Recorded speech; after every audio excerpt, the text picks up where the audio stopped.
안녕하세요. 오늘도 사연살롱을 찾아주셔서 감사합니다. 30대 여성이에요. 저는 평소에 좋은 일을 하면 좋은 일이 돌아오고 나쁜 일을 하면 나쁜 일 역시 돌아온다고 믿고 살았어요. 그리고 그 믿음은 얼마 전 현실로 증명이 되었죠. 제가 이렇게 사연을 보내게 된 것도 바로 그 일 때문이에요. 당시 저는 우리나라 3대 명문대 중 하나인 K대학교 법학과에 다니고 있었어요. 저는 중고등학교 때부터 무언가에 꽂히면 꼭 해내고 마는 성격이었거든요. 그런 제게 공부는 자존심과도 같은 거였죠. 그래서 누구보다 열심히 해왔고요. 저희 엄마한테는 고액 과외 한번 받지 않고도 명문대에 진학한 딸이 늘 자랑거리였어요. 하지만 이런 기쁨도 잠시 아빠가 운영하시던 건축 관련 회사가 기울기 시작하면서 저희 집에 시련이 닥치기 시작했죠. 살던 집에서도 이사를 해야 했고 전업주부였던 엄마도 일을 하셔야 할 정도로 집 사정이 좋지 못했어요. 어수선한 환경 때문인지 저는 그동안 한 번도 놓친 적 없던 장학금을 놓치고 말았어요. 그 바람에 계획에 없던 휴학을 하게 되었고요. 당장 제가 사용하는 휴대폰 요금이라도 내려면 돈을 벌어야 하는 상황이었어요. 다행히 평소 저를 예뻐해 주시던 엄마의 친구분 도움으로 대형 로펌에서 아르바이트를 하게 되었어요. 로펌이라니. 비록 아르바이트였지만 전 꿈의 직장에 다니게 된 게 마냥 좋기만 했어요. 나도 빨리 이쪽 일을 하는 버젓한 사람이 되고 싶다는 생각을 하며 출근을 했죠. 로펌에서 제가 하는 일이라고는 눈에 띄지도 않는 청소나 잔심부름이 고작이었지만 타고난 머리로 일도 빨리 배우고 야무지게 잘하니 사무장님들이 예뻐해 주시더군요. 덕분에 저는 아르바이트였지만 일에 재미를 느꼈고 저도 로펌의 일원이 된 것 같아 즐겁게 생활할 수 있었어요. 그렇게 저는 로펌에 완벽하게 적응하게 되었고 그러면서 저보다 6살 많은 젊은 사무장님과 친해졌어요. 당시 제 연애 경력은 또래 남자친구랑 100일 정도 사귄 게 고작이라서 어른 남자의 매력에 마음이 흔들리게 되었죠.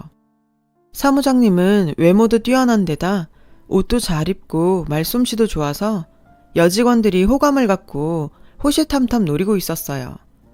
자신감 하나는 어디서도 빠지지 않는 저였지만 정직원도 아니고 아직 대학 졸업도 못한 처지라 짝사랑으로 만족하기로 일찌감치 마음을 먹었더랬죠. 하지만 그런 저에게도 기회가 찾아왔어요. 그날은 월급날이었어요. 모두 같은 날 월급을 받았기에 사람들은 신이 나서 오랜만에 회식을 하자고 했죠. 사실 전 회식은 처음이라 은근히 기대가 되더라고요.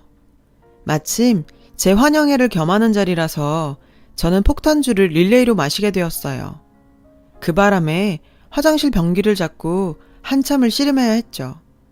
머리가 깨져나갈 것 같아서 이러다 죽는 게 아닐까 할 때쯤 제 눈에 아른하게 사무장님의 얼굴이 보이는 거예요. 괜찮아? 많이 힘들면 내가 말해줄 테니까 집에 가도 돼. 상냥한 사무장님의 말투에 저는 어디서 그런 용기가 났는지 그대로 그에게 입을 맞췄지 뭐예요. 그리곤 술이 확 깨버렸죠. 술 때문인지 창피해서인지 저는 얼굴이 빨갛게 달아올라서 서둘러 가게를 빠져나왔어요. 가게가 멀어지자 그제야 저는 길가에서 자책했어요. 미쳤어. 어쩌자고 그런 짓을. 하지만 이미 엎질러진 물이었고 전 당장 내일 출근해서 그 사람 얼굴을 어떻게 보나 걱정이 태산이었죠. 혹시 여직원들이 봤으면 어쩌나 별의별 생각이 다 들더라고요. 그때였어요. 제 뒤에서 자동차 한 대가 크락션을 빵빵거리며 다가오더라고요. 놀라서 옆으로 비켜보니 사무장님의 차였어요. 타! 데려다 줄게. 그가 말하더군요. 전 등을 돌려 얼굴을 숨겼죠. 뭐 하는 거야? 그런 대범한 짓을 벌여놓군. 설마 이제 와서 내숭 떠는 건 아니지? 그는 제가 창피해할까봐 일부러 농담조로 말하더라고요. 저는 차마 그 사람을 쳐다볼 수가 없었지만 에라 모르겠다 하는 심정으로 눈 딱 감고 차에 올랐어요. 운전하는 사무장님의 옆모습을 보니 미친 듯이 심장이 뛰었어요. 제 심장 소리가 밖에까지 들리지 않을까 걱정이 될 정도로요. 그래서 무슨 말이라도 해야겠다 생각한 그때 집이 어디야? 거기 내비에 집 주소 좀 찍어볼래? 운전 중이던 그는 제게 말했어요. 저는 잠시 망설이다 집 주소를 내비게이션에 입력했죠. 가깝네? 네. 저는 짧게 대답했고 우리 둘의 대화는 거기서 끝이 났어요. 이후론 어색한 침묵이 흘렀죠. 이런 분위기가 불편했던 저는 무슨 말이라도 해야겠다고 생각했어요. 머리를 굴려봤지만 폭탄주 때문인지 대화거리가 떠오르지 않더군요. 그런데 3학년이라고 했나? 남자친구는 있어? 제가 머리를 막 굴리고 있던 그때 그가 먼저 저에게 물었어요. 저는 냉큼 없다고 대답하곤 사무장님은요? 라고 되물었죠. 사실 여직원들 사이에서도 그에게 여자친구가 있다 없다 말들이 많았어요. 확인해보고 싶더라고요. 없는데. 그의 대답에 전 소리를 지를 뻔했어요. 집에서 장가가라고 안 하세요? 이상형은 어떤 여자예요? 아까는 떠오르지 않았던 질문들이 봇물 터지듯 쏟아졌어요. 그는 잠시 생각하더니 자긴 귀여운 여자를 좋아한다더라고요. 그리고 부모님들께서 만나는 여자 없냐고 물어보시는 정도라고 대답했고요. 그렇게 그와 있는 시간이 조금씩 편안해질 즈음 애석하게도 그의 차가 저희 집 앞에 도착했어요. 저는 내친 김에 용기를 내보기로 했죠. 이런 기회는 자주 오는 게 아니니까요. 저기 골목으로 가면 편의점이 있는데 우리 가서 컵라면 먹을래요? 저는 사무장님과 좀 더 같이 있고 싶은 마음에 라면을 먹자고 제안했어요. 그랬더니 그러자고 하더라고요. 우린 편의점 테이블에 마주 앉아 컵라면이 있기를 기다리고 있었어요. 이 시간에 이런 거 먹으면 살찌는 거 알지? 사무장님이 절 보며 말하더군요. 그런 말 하는 거 여자한테 실례거든요. 저는 일부러 더 툴툴거리며 말했죠. 술 먹고 아무 남자한테 뽀뽀하는 건 더 실례거든. 사무장님은 귀엽게 입을 삐죽였어요. 그런 그의 모습에 저는 웃고 말았죠. 우리는 라면을 먹으며 이야기를 나눴고 서로에게 호감이 있음을 알게 되었어요. 그렇게 우린 그날 이후 비밀 연애를 시작하게 되었어요. 몰래 하는 사랑이 더 뜨겁다고 우리는 회사에서 연애하듯 만남을 이어갔어요. 화장실에 가면 슬쩍 만나고 점심시간에 티 안 나게 옆에 앉는 등 스릴 있는 연애를 이어갔죠.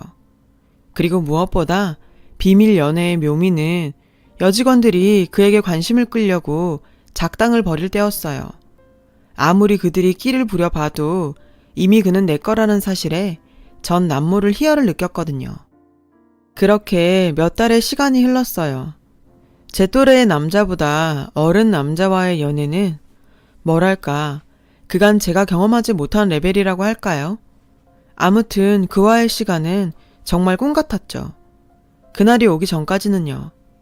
그날은 지방에 사는 그의 부모님이 친척 결혼식이 있다며 서울에 오신 날이었어요. 그는 부모님을 모시고 식장에 다녀와야 했고 하룻밤 주무시고 가신다 해서 그 주의 주말은 못 만날 것 같다고 미리 얘기를 하더라고요. 저는 부모님이 오시는 건데 당연히 알았다고 했고요. 그런데 그날 저녁 그에게 연락이 온 거예요. 부모님께 제 얘기를 했더니 절 만나고 싶다고 하셨다는 거예요.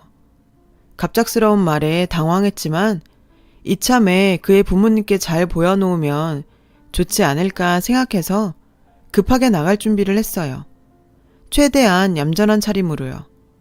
그렇게 떨리는 첫 대면의 순간이 왔어요. 왔어? 이 친구가 제가 아까 말한 현주예요. 현주야, 우리 부모님이셔. 인사해. 그의 소개에 저는 최대한 예의를 갖춰 인사를 하곤 자리에 앉았어요. K대 학생이라면서요? 지금도 기억하는 그의 어머니의 첫 질문이었죠. 네, 휴학 중이에요. 왜? 어디 유학이라도 가려고 그러나? 요즘은 다들 스펙 쌓는다고 1, 2년 정도는 휴학한다고 듣긴 했어요. 어머님 말에 저는 난감했어요. 사실대로 말하면 너무 비참할 것 같고, 그렇다고 거짓말을 하자니 이미 그가 제 휴학 사유를 알고 있었기 때문에 그럴 수도 없었거든요. 엄마, 초면에 그런 질문은 좀... 그는 난처해하는 제 모습을 보곤 상황을 수습하려고 했어요. 왜? 내 질문이 실례가 됐니? 그의 어머니는 쉽게 그만두지 않을 눈치였어요. 그래서 전 솔직하게 말해야겠다 생각했죠. 그렇게 제가 막 입을 떼려는 순간 그가 하지 말라고 고개를 가로젓는 게 보이더라고요. 그 순간 알 수 있었어요. 그의 부모님은 조건을 많이 따지는 분이라는 걸요. 제가 말을 하려다 그만두자 어머님은 저를 수상하게 보시는 것 같았어요. 그래서 전 아무 말이라도 해야 했죠. 곧 졸업인데 제가 너무 사회 경험이 없는 것 같아서 이것저것 많이 해보려고 휴학하게 됐어요. 제 대답에 썩 만족스럽진 않지만 어머님은 고개를 끄덕이시더군요. 저는 그런 어머님과 아버님을 보며 제 자신이 초라하게 느껴졌어요. 나중에 안 사실인데 그의 부모님은 지방 중심가에 건물을 가지고 계실 정도로 경제력이 있는 분이셨어요. 아들 셋을 모두 유학까지 보내시고 그 건물에 거주하면서 상가 임대료를 받아 생활하시는 분들이셨죠. 그 동네에서 남부럽지 않게 살면서 자식들도 잘 키웠다 소문난 집 중 하나였던 거예요. 법대를 나와 유학까지 다녀온 당신의 아들은 충분히 변호사까지 될 수 있는데 사법고시를 보는 게 귀찮아서 저러고 산다며 저에게 자랑 같은 하소연을 하시더라고요. 좋아하는 남자의 어머니 말씀이니 듣고 있었지만 조금 힘들었죠. 주말이 지나고 로펌에 출근한 저는 일부러 남친 근처에 가지 않았어요. 저의 태도에 제가 삐진 것을 알아차린 그는 제 눈치를 보며 미안하다고 온갖 손짓을 다 했죠. 그런데 설상가상으로 그 모습이 여직원들 눈에 딱 들어가고 만 거예요. 방금 뭐야? 내가 뭘 본 거지? 저는 드디어 올 것이 왔구나 싶었어요. 저는 탕비실로 끌려가 언니들한테 둘러싸인 채 질문 세례를 받았고 무슨 치조라도 당한 양 기가 쪽쪽 빨리고서야 자리로 돌아올 수 있었어요. 자리로 돌아와 보니 그가 두고 간 듯한 마카롱 상자가 놓여 있었어요. 그리고 그날 밤 퇴근 후 그에게 귀에 딱지가 앉을 정도로 사과를 듣고 마음을 풀기로 했어요. 그날 이후 로펌에는 우리가 만난다는 사실이 쫙 퍼졌어요. 간혹 짓궂은 장난의 대상이 되긴 했지만 걱정했던 것보다는 나쁘지 않았어요. 은근히 그런 상황을 즐길 정도로요. 하지만 이런 상황을 즐기고 있는 저와는 달리 남친은 힘든 시간을 보내고 있었죠. 탕비실을 지나다 남친과 어머님의 통화 소리를 듣게 되었거든요. 전화기 밖으로 어머님 목소리가 들리는 바람에요. 어머님께선 남친이 결혼 상대를 찾아도 모자랄 판에 절 만나 시간 낭비를 한다며 무척 화가 나셨더라고요. 당장 헤어지라고 하시는 목소리가 밖으로 쩌렁쩌렁하게 들릴 정도였어요. 저는 숨을 죽인 채 통화를 엿들었어요. 그동안 아무것도 모르고 혼자만 신났던 제가 한심했고 남친한테 미안한 생각이 들더군요. 그 순간 5만 가지 생각이 들었어요. 헤어져야 하나 말아야 하나. 결국 전 남친한테 휴게실에서 하는 통화 소리를 들었다고 말했어요. 왜 그동안 혼자 힘들었냐고 물었더니 저까지 힘들게 하고 싶지 않아 그랬다고 알게 해서 미안하다고 하더군요. 거기까진 괜찮았어요. 그런데 갑자기 복학하려면 등록금이 얼마나 필요하냐고 묻는 거예요. 저는 그게 왜 궁금하냐고 되물었죠. 그랬더니 제가 자기 부모님한테 인정받을 만한 조건을 갖추면 좋을 것 같다는 거예요. 그래서 졸업이라도 자기가 시켜주고 싶다고요. 저는 그의 말에 너무 놀랐어요. 제 등록금을 대신 내준다니. 대신 내준데도 받을 생각 하나도 없었지만 정말 생각도 못한 일이었고 그 정도로 나를 좋아하나 싶어 감동을 받았죠. 그런데 학자금 대출을 받는 건 어때? 갚는 건 내가 도와주더라도. 아니다. 그냥 여기 아르바이트 그만두고 과외를 하는 건 어때? 내가 소개할게. 그게 훨씬 더 많이 벌 수 있잖아. 안 그래? 너무 적극적으로 어필하는 그 모습에 좀 전에 감동이 채 가시기도 전에 실망스럽더라고요. 저의 있는 모습 그대로를 좋아한다고 생각했는데 이제 와선 자기 부모님이 인정할 조건을 갖추라니 저는 너무 어이가 없었어요. 조금 전 제 등록금을 내준다는 말에 감동했던 제가 너무 한심하게 느껴지더라고요. 그는 제가 말이 없자 기분이 상했다는 걸 알았는지 자신은 저랑 결혼까지 생각하고 있어서 한 말이지 다른 뜻은 없다며 진심으로 미안하다며 사과를 하더군요. 오죽하면 이 남자가 이런 생각까지 했을까. 돈 없는 서름을 처음으로 절절하게 느끼는 순간이었어요. 저는 그 뒤 대학 등록금을 마련하기 위해 아침부터 초저녁까지 남친이 있는 로펌에서 아르바이트를 하고 저녁엔 과외를 시작했어요. 저녁마다 수업이 있어서 그와 만나는 시간은 줄었지만 졸업장을 따야 했기에 정말 열심히 돈을 벌었어요. 집에도 아주 조금이나마 더 보탬이 될 수 있어서 좋기도 했고요. 그러던 어느 날이었어요. 과외 받는 학생이 독감에 걸려서 아주 오랜만에 시간이 생겼지 뭐예요. 모처럼 그와 데이트를 해야겠다 생각한 저는 남친한테 전화를 걸었어요. 만나서 뭘 할까 생각하면서요. 그런데 전혀 예상하지 못한 그의 어머니가 대신 전화를 받지 뭐예요. 어머니, 안녕하세요. 놀란 저는 사람들도 많은 거리에서 핸드폰에 대고 허리 숙여 인사했어요. 마침 연락하려고 했는데 잘 됐네. 우리 전에 만났던 가게에서 만날까? 저는 결코 좋은 소리를 듣지 못할 거란 걸 알았지만 어쩌겠어요. 어머님이 나오라니 나가야죠. 그런데 약속 장소에는 어머니뿐만 아니라 낯선 여자도 같이 있더라고요. 왠지 불길했어요. 아니나 다를까 어머님은 제가 자리에 앉기도 전에 제게 여자를 소개하시더군요. 빨리 왔네? 인사해라. 우리 승현이랑 결혼한 애다. 그 말에 전 멈칫했어요. 어머니 옆에 앉아있던 여자는 제게 자신의 명함을 내밀며 말하더라고요. 어머니께 얘기 많이 들었어요. 그 여자 명함에 교수라는 두 글자가 선명히 보이더군요. 생각지도 못한 상황에 전 할 말을 잃었어요. 어머님은 제게 너 따위는 내 며느리가 될 수 없다는 걸 말하고 싶으셨던 거죠. 이제 알았으면 적당히 빠지라는 남친 어머니의 속내가 선명히 보였어요. 그야말로 이 자리는 저에게 제대로 망신을 줘서 당신 아들한테서 떼어놓겠다고 작정한 자리가 분명했어요. 저는 마음을 굳게 먹고 말했어요. 어머니, 제가 아무리 싫으셔도 승현 씨 몰래 이러시는 건 좀 아닌 것 같아요. 저 복학하려고 거의 준비도 끝났어요. 졸업하면 로펌에 취직하거나 아니면 사법고시 준비해서. 어머머, 사법고시요? 제 말이 끝나지도 않았는데 오늘 처음 본 여자가 제 말을 끊고 비웃더군요. 저는 불쾌해서 그 여자를 노려봤어요. 생각 같아선 한 대 치고 싶었죠. 그러자 남친 어머님이 그 여자를 며느리라고 부르며 제가 나를 세우지 뭐예요? 어머 얘, 너 지금 우리 며느리를 노려보는 거니? 얘 웃기는 애네? 고졸인 주제에 꿈도 크지. 사법고시가 무슨 운전면허증 따는 건 줄 아니? 우리 아들같이 똑똑한 애도 힘들어하는 시험을 니깎게 할 수 있을 것 같냐고. 어림도 없는 소리지.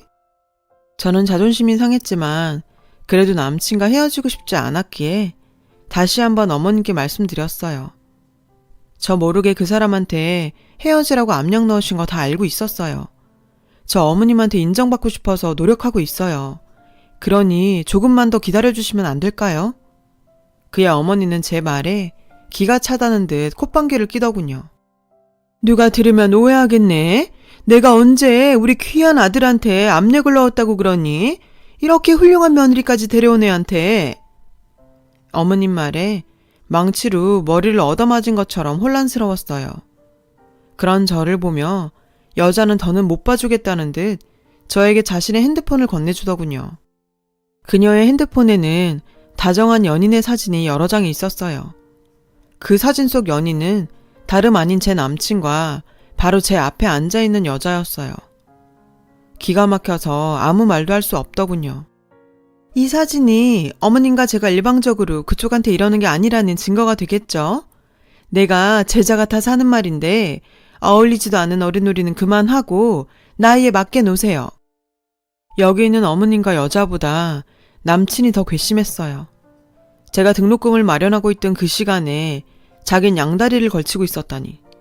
도저히 참을 수가 없었죠.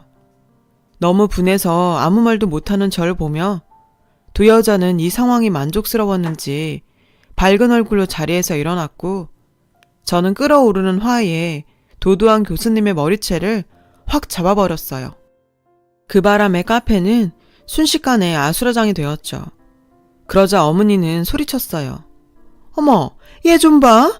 이제야 본성이 나오네. 없는 집 애들은 꼭 이렇게 티를 낸다니까. 어머님은 끝까지 절 깎아내리시더군요. 아무리 내가 발버둥 쳐도 저들이 원하는 방향으로 갈 수밖에 없는 이 상황에 전 화도 나고 억울해서 미칠 것 같았죠. 하지만 여기서 더 성질을 내봤자 뭐가 달라지겠어요. 저는 여자를 있는 힘껏 밀어버리고는 가게를 나왔어요. 그리고 다음날 로펌도 그만뒀어요. 그 사람을 보면 제가 그땐 어떻게 할지 저도 제가 무서웠거든요. 첫날은 울고 다음날은 죽은 사람처럼 천장만 보고 있었어요. 저를 로펌에 소개해 주셨던 엄마 친구분이 로펌에 퍼진 제 소문을 엄마한테 말했더군요. 엄마는 복학을 하라며 등록금을 빌려 오셨어요.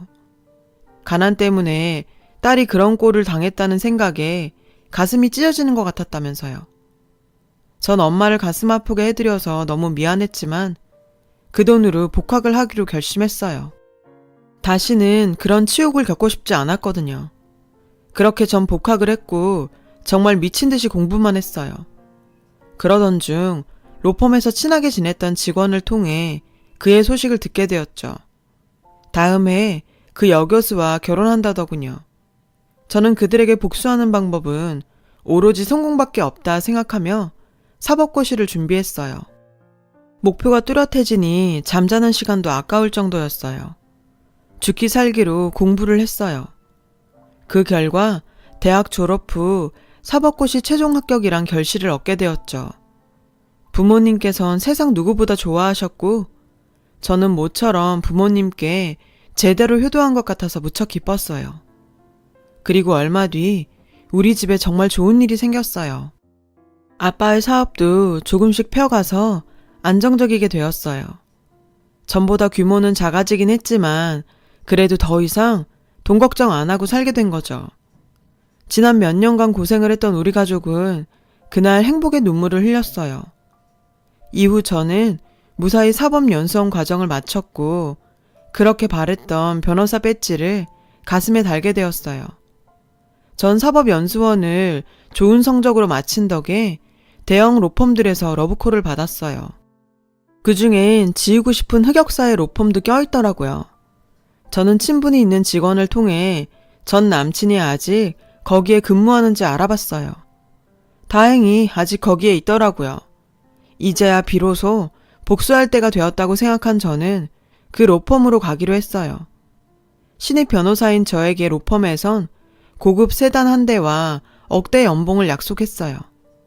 그리고 드디어 첫 출근 날이 됐어요. 대표 변호사님이 저를 소개하자 로펌 사람들은 다들 놀라는 눈치였죠. 자기들 밑에서 자질구레한 일을 도맡아 했던 제가 자신들 상사라니 충격이 컸을 거예요. 그리고 그 중에서 가장 충격을 받은 사람은 바로 전 남친이었어요. 그 사람 얼굴을 보자 지난 일들이 파노라마처럼 스쳐갔어요. 더럽고 치사하고 분했던 순간들이요. 당시 그 사람은 제가 로펌을 그만두자 핸드폰 번호부터 바꾸고는 미안하다는 전화나 문자 하나 없었죠. 아마도 다신 볼 일 없다고 생각했을 거예요. 그런데 이렇게 제외한 거죠. 더 기가 찬 건 콧대 높은 와이프한테 버티지 못하고 이혼을 했는데 제가 변호사가 되어 다시 나타나니 저랑 다시 어째보려고 수작을 부린다는 거예요. 저는 어이가 없어서 그를 부하 직원 부리듯 하대했고 전부인으로 인한 트라우마인지 그는 저한테서도 멀어져 갔어요. 그리고 뜻밖의 기회가 찾아왔어요. 전 남친의 어머니가 자기 건물에 속 썩이는 세입자가 있다며 아들이 일하는 로펌에 찾아온 거였죠. 사무장이랑 상담해도 된다고 말해도 당신은 변호사랑 상담할 거라고 박박 우겨서 변호사들이 일하는 탑층까지 행차한 거예요. 그러다 거기서 저랑 딱 마주친 거죠. 저를 못 알아본 어머니는 저에게 공손하게 다가와 이러더라고요. 변호사님, 저 상담 좀 해주세요. 우리 아들이 여기 사무장인데 같은 식구니까 모른 척 마시고요. 이 상황이 어찌나 웃기던지 참기 힘들 정도였죠. 어머니, 저는 못 배워서 도와드리기가 어려울 것 같은데요. 저는 그렇게 당신이 했던 말을 되돌려 주었어요. 이게 무슨 소린가 황당해하던 그의 어머니는 자신의 아들이 도착하자 그제야 저를 기억하는 것 같았어요. 어머, 후질구레 하더니 차림새는 못 알아볼 정도로 나아졌구나. 근데 고졸 너 아직 여기서 일하니? 그만둔 거 아니었어? 그 망신을 당하고도 이러고 있다니 넌 참 벨도 없는 애구나. 좀 전까지 선생님이라고 하시더니 무슨 병검술도 아니고 얼굴을 싹 바꾸는데 저는 기가 막혀 말이 다 안 나오더라고요. 전 남친은 자기 엄마한테 눈으로 저를 가리키군. 엄마, 쟤 이제 고졸 아니고 우리 로펌 변호사야. 더 망신당하지 말고 얼른 나가요. 그는 자신의 어머니를 잡아 끌고 나가려고 했어요. 그런데도 어머님은 막무가내였죠. 믿기 어렵다는 듯 제게와 이렇게 말하더군요. 얘가 지금 무슨 소리야? 어떻게 고졸이 변호사가 돼? 전 이때다 싶어 눈 딱 내리깔고 또박또박 얘기했죠. 변호사라는 거 어떻게 되는지 정말 모르세요? 아, 맞다. 아드님은 귀찮아서 사법고시 안 본다고 했던가요? 사법고시란 게 귀찮고 말고 할 일인가요? 그냥 당신 아들은 못하는 겁니다. 좀 솔직해져 봐요. 누가 보면 아주머님 아들 이 로펌 대표라도 되는 줄 알겠더니 그냥 속물에 허세에 찌질 그 자체네요. 교양 없이 난동 피지 말고 당장 나가요. 이렇게 말을 하고 나니 정말 10년 묵은 채증이 내려가는 것 같더라고요. 저는 입꼬리가 저절로 올라갔어요.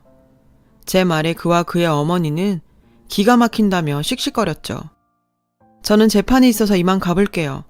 김 사무장님은 오늘 점심때까지 최혜란 씨 사건 기록 내 책상에 가져다 놓으세요. 전 남친한테 업무 지시를 하곤 유유히 그곳을 빠져나왔어요. 그 다음 이야기는 역시나 소식 빠른 여직원들을 통해 금방 알 수 있었는데요. 저의 변한 모습과 제가 당신 아들을 부려먹는 모습에 펄쩍 뛰던 그의 어머니가 갑자기 복통을 호소하시면서 응급차에 실려갔다고 하더라고요. 어찌나 통쾌하던지. 그리고 그 달이 끝날 무렵 전 남친은 일신상의 이유로 사표를 냈어요. 그 이유 소식은 저도 알지 못하고요. 처음엔 복수로 시작했던 변호사 일이 밀려드는 사건에 정신없이 살다 보니 전 남친 소식 따위는 신경 쓸 겨를도 없었거든요. 지금 저는 다른 로펌에 더 좋은 조건으로 이직을 준비하면서 꿀같은 휴가를 보내고 있어요. 너무 오랜만에 쉬는 탓인지 잠시 잊고 있던 옛 생각이 떠올라 이렇게 긴 글을 적어보게 되었네요. 제 얘기를 들어주셔서 감사드리고요.